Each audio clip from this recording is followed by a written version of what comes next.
Modern real estate practice, page 23. During the course of time, the same materials may change their classification as real or personal property several times, depending on their use and location. Legal tests of a fixture. In determining whether an item is a fixture and thus part of the real estate, courts use the following 5 basic tests, which can be remembered by the acronym MARIA.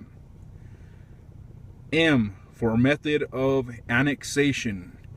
How permanent is the method of attachment? Can the item be removed without causing damage to the surrounding property? Or can any damage caused by the removal be easily repaired? A. Adaptability of the item for the land's ordinary use. It is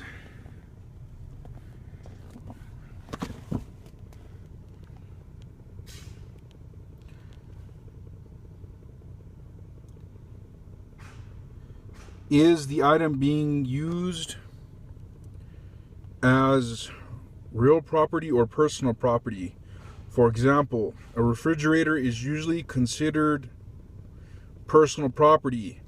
However, if a refrigerator has been adapted to match the kitchen cabinetry, it may be considered a fixture.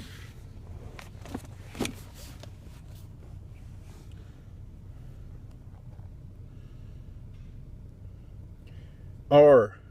Relationship of the parties. In general, a court will favor a tenant over a landlord and a buyer over a seller. I. Intention of the person in placing the item on the land.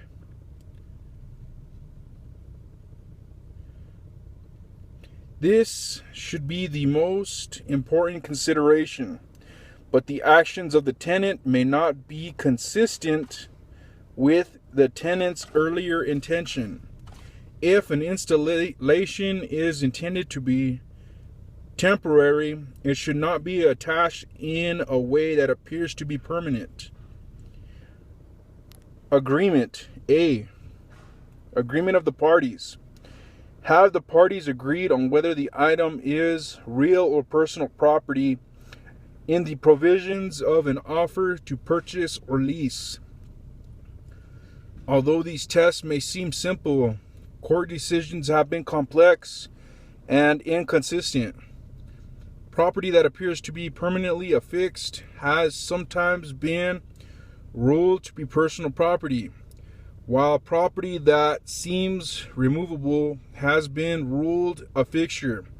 It is important not only for an owner to clarify what is to be sold with the real estate at the very beginning of the sale process, but also for a tenant to make certain that items installed for personal use may be removable at the conclusion of the lease term.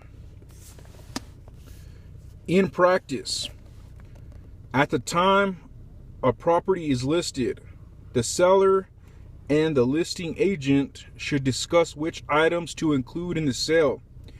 Any items that would usually be considered part of the real property, such as a light fixture, should be clearly labeled as remaining with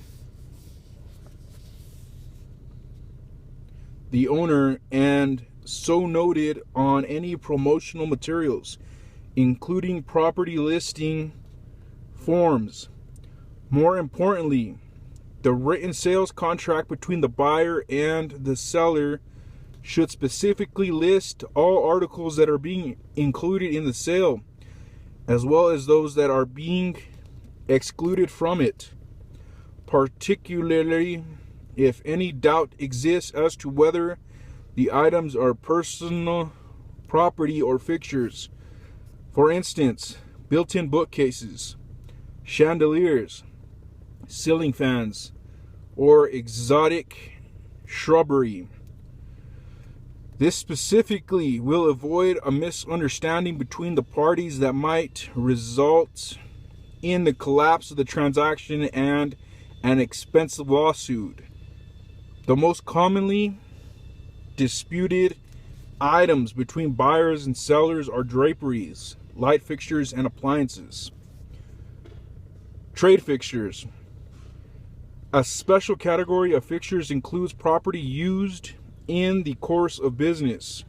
An article owned by a tenant attached to a rented space or building and used in conducting a business is a trade fixture or a chattel fixture.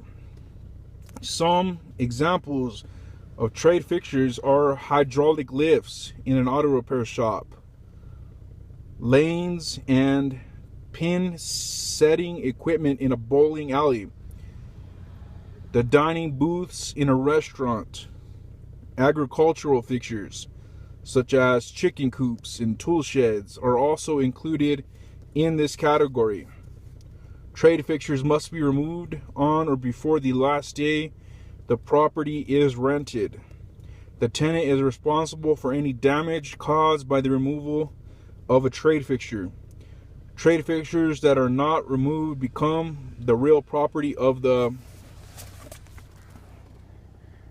legal tests of a fixture, method of annexation, adaptability of item to land's use, relationship of parties, intention in placing item on the land, agreement of the parties.